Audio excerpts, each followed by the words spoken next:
My husband is furious at our daughter for turning down a boy after his accident, and now he's calling both of us shallow and ableist for defending her choice.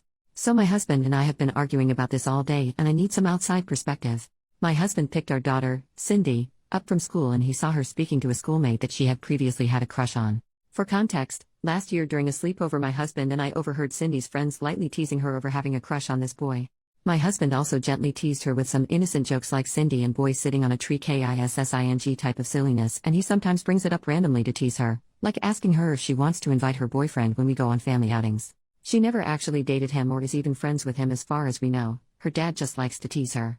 Anyway, apparently over the summer the boy was injured in an accident and he missed the first couple of weeks of school as a result. When my husband was picking her up, he saw them talking and noticed that the boy had significant scarring on his face and hand. When he asked her what happened to him and what they were talking about, saying that the boy looked disappointed, she explained to him about his accident and that he was just asking her out on a date but that she turned him down. My husband was furious at her and scolded her for being so shallow as to reject him because his appearance has changed. Cindy was crying when she got home. She told me all this and insisted she was polite when turning him down and was just not interested in him like that anymore. I told my husband to apologize to our daughter and that he never should have made her feel bad for turning down anyone's romantic advances. I told him that our daughter is old enough to decide who she is attracted to and it would be cruel of her to have said yes out of pity, thus leading him on. My husband is now saying that he sees me differently and that I should be ashamed for teaching Cindy to be a shallow monster and ableist. He is also angry that I undermined him when he was scolding our daughter and says we should not undermine each other's authority when disciplining our child. I was not doing it to undermine him. I just think it's not healthy to make our daughter feel guilty and shamed for not being interested in someone. I do feel bad for the boy, but I don't think it is anyone's place, neither mine nor my husband's, to tell Cindy she has to date someone or she's a bad person. Am I out of line for thinking this? Because my husband seems to think so. Update 2 days later. Hi everyone. I got a lot of responses yesterday and I thought I should update on what happened since I posted. I wanted to address some things first that I saw in the replies. 1. Many comments were either implying or outright saying that if my daughter's reasons for turning down the boy, I'll call him Sam, were primarily because of the change in appearance after his accident, then that would mean my husband was right that she was a shallow monster and I was enabling her. This didn't sit right with me and hurt to hear. But people also pointed out that if the roles were reversed, and it was my daughter whose appearance had changed and was then rejected by a boy, then I would probably be livid at the boy, right?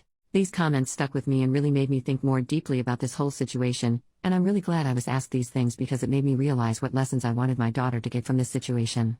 I realized that although I would be upset if this happened to my daughter, I would not be upset at someone for rejecting her so long as they treat her with respect and dignity. I would be upset at the unfair situation she was in, but I would never expect some random person to make it their mission to rectify this injustice at the expense of their own autonomy.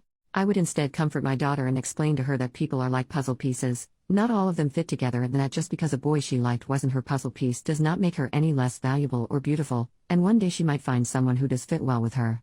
2. The lesson I wanted my daughter to learn from this was that she was not shallow for rejecting someone romantically regardless of the reason, even if it was physical.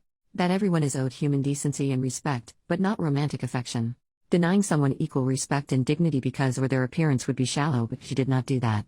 Her romantic affection is not a commodity to be distributed, it belonged to her and she is not obligated to be fair when it comes to who she wants to share it with.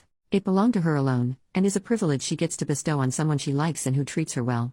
3.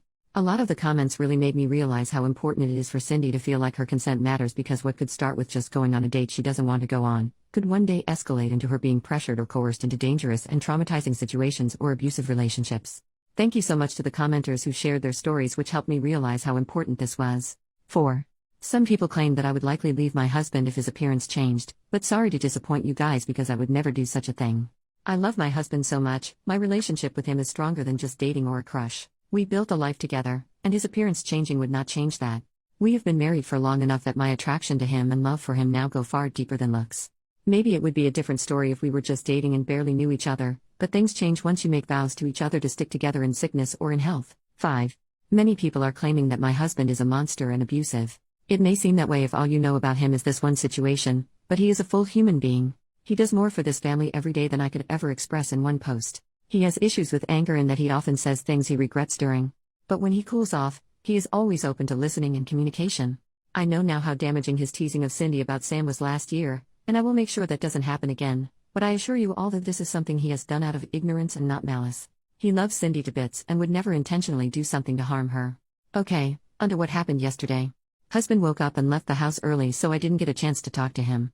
When Cindy woke up, I made sure she was okay and told her I wanted to talk to her about what happened the day before. Her friend's mom gave her a ride home and she got here before my husband did, so we were able to have a heart-to-heart.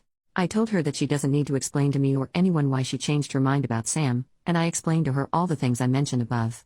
That Sam was going through something very hard and she should be kind to him, but she does not owe him a date if she is not interested in him romantically. That she isn't shallow and should never feel pressured to do something with someone she doesn't want to do, and that her dad was upset and said things he didn't mean. Even so, he still loves her and so do I. She was starting to cry, so I held her for a while. She told me she was upset more than anything that her dad thinks of her as a bad person. This broke my heart, and so I told her I would talk to Dad about this when he gets home. When my husband got home, I told him we needed to talk about yesterday. He didn't want to at first, but I insisted and told him it was about Cindy's well-being, as she was still upset about it and even thinks that her own father thinks she is a bad person. This upset him and he said of course he didn't think that. I basically explained to him my thoughts above, and although he was a bit resistant at first and insisted that he just didn't want Cindy to become a shallow person, he really listened when I explained to him how people might take advantage of her if she starts to feel like her consent and her desires don't matter. I didn't show him the post I made, but I wrote down some of the comments and stories and told them to him. I told him they were stories I found on Reddit from people who experienced something similar. I didn't show him my post because so many comments were unfairly painting him as a monster and I was worried it would make him defensive. I think it broke through to him because he was really upset at the thought of our daughter one day being manipulated into staying with someone who was hurting her. He went to talk to her privately in her room while I prepared dinner, and afterwards she seemed a lot happier and was joking around with her dad again. Today, they're both planning to go bowling together as well. Thank you everyone for the advice, the stories, and for motivating me to stick to my decision to defend Cindy. You guys are awesome.